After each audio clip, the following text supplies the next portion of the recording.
Shalom, meus amigos, uma boa noite a todos vocês. No vídeo que nós produzimos ontem, nós falamos sobre o esforço de aproximação que cada um de nós deve realizar permanentemente de Hashem. E para nós, judeus, a palavra mágica é Teshuvah. No dia de hoje eu quero contar um pouco para vocês do meu processo de Teshuvah, para que sirva como um parâmetro para a reflexão que cada um de vocês pode realizar. Antes de iniciar esse retorno a Hashem, de me tornar um judeu observante, na medida em que eu nasci numa família de judeus assimilados e não tinha uma prática religiosa, eu tinha muitos relacionamentos na minha esfera profissional, né, nas amizades que eu mantinha. Eu sempre fui uma pessoa, né, que me relacionei com muitas pessoas. E esses amigos que eu tinha, eles carregavam muitos sonhos, como todos nós carregavam projetos profissionais. Alguns queriam se tornar figuras públicas no meio artístico, outros queriam ser ricos, outros queriam abrir empresas, alguns queriam poder. Enfim, havia uma pleiade de projetos, de sonhos que moviam todas as pessoas que eu conheci ao longo, né, pelo menos dos 30 primeiros anos da minha vida profissional.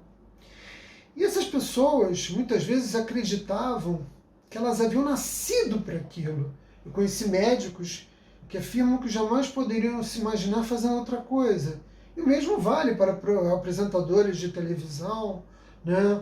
Ou para pessoas dedicadas ao trabalho como economista. Enfim, quando nós achamos que temos a vocação para uma atividade, aquilo nos mobiliza, nos leva adiante. É um estímulo para nós avançarmos. Eu acreditei desde muito jovem que a minha vocação era para tribuno. A advocacia, para mim, foi uma escolha natural, porque eu redigia, eu falava com muita, né, eloquência, eu já ensinava, mesmo antes de me formar, já havia tido oportunidades profissionais, já havia começado a trabalhar como professor numa universidade particular. Né, todas as circunstâncias que envolviam, né, a minha realidade me empurravam na direção de um exercício profissional marcado por uma vida, né, que ora era no escritório de advocacia, ora era dentro da universidade, ministrando aula, ora era elaborando, orientando projetos de lei numa atividade legislativa. Todas essas atividades, todos esses objetivos me faziam muito feliz e eu também me considerava como uma pessoa com uma forte vocação para aquilo que eu havia escolhido fazer. E alguns de vocês, ao ouvir esse relato, podem imaginar, bom, então sua vida era um mar de tranquilidade, era praticamente cor-de-rosa.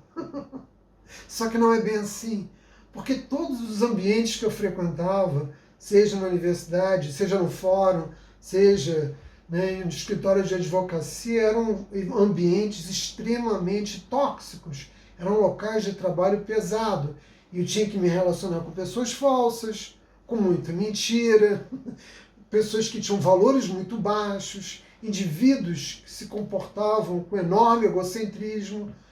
Esses ambientes laborais, eles costumam ser extremamente tóxicos e eles causam dano diário e contínuo em cada um de nós. E é por isso que tanta gente adoece, né, por doenças laborais, por doenças profissionais. Depois de alguns anos, né, você se força necessariamente a tomar uma decisão.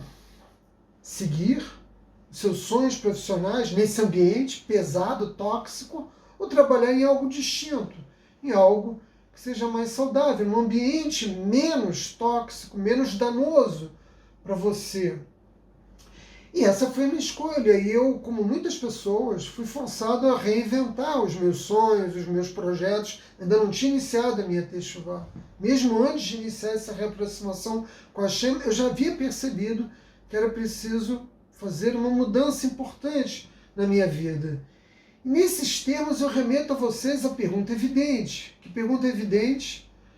Nós devemos, né, escolher como mais importante nas nossas vidas a nossa carreira, as nossas metas profissionais, ou escolher um ambiente de trabalho que seja mais agradável, que seja mais adequado para o desenvolvimento dos valores que você acredita, tomando por base a ideia de que você seja uma pessoa que escolha seguir bons caminhos. E eu aprendi nesse processo de que o êxito profissional muitas vezes te afasta do êxito como pessoa, né? Ou seja, nós temos que escolher. E a gente vê muito isso retratado na literatura, na cinematografia, mas também nós conhecemos pessoas que são assim, né? Que se deixaram conduzir por um caminho que as transformaram em pessoas que, como eu procurei acentuar antes, que mentem, que são falsas, enfim, que se comportam de uma maneira inadequada, porque escolheram vencer na sua vida profissional, independentemente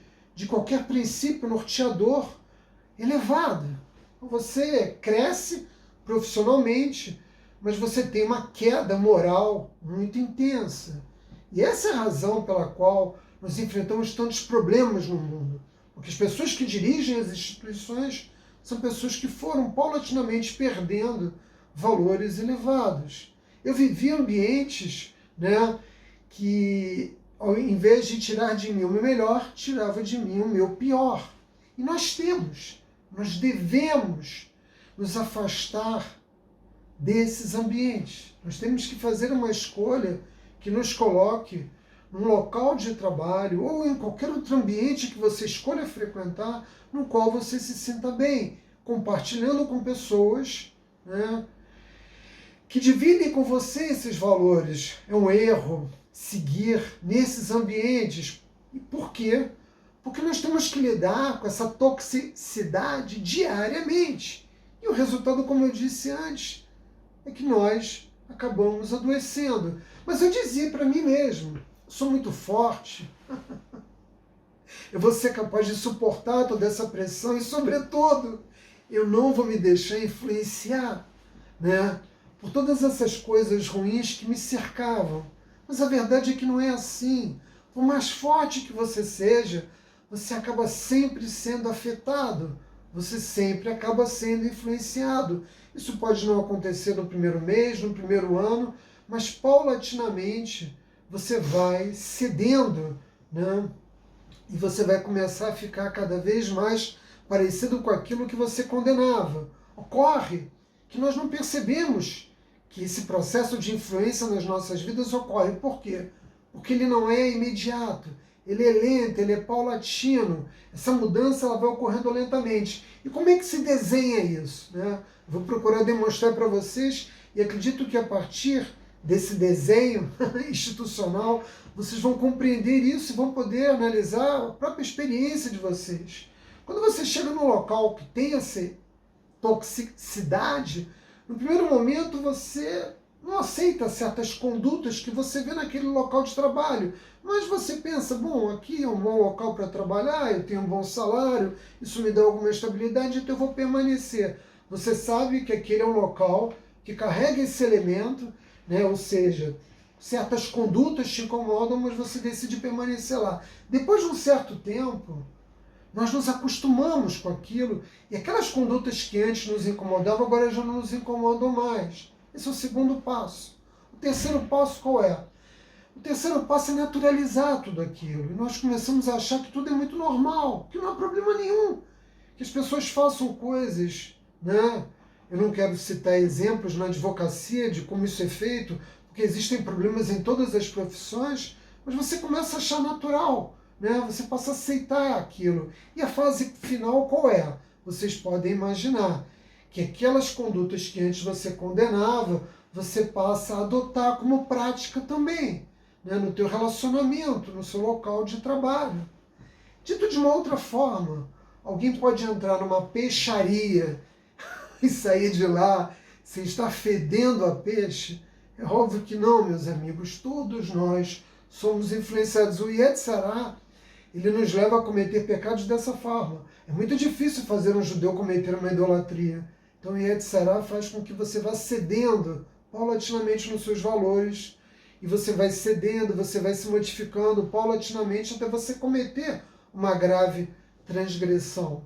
Se você trabalha num lugar assim, eu pergunto a você, vale a pena sacrificar os valores que você nutre, né, as suas crenças, as suas convicções em troca de um trabalho? Lembre-se que nossos valores, eles vão seguir conosco em outras vidas, nossos valores vão seguir conosco nos mundos espirituais e o nosso emprego não, meus amigos. Pensem sobre isso. Vai lá, Tove.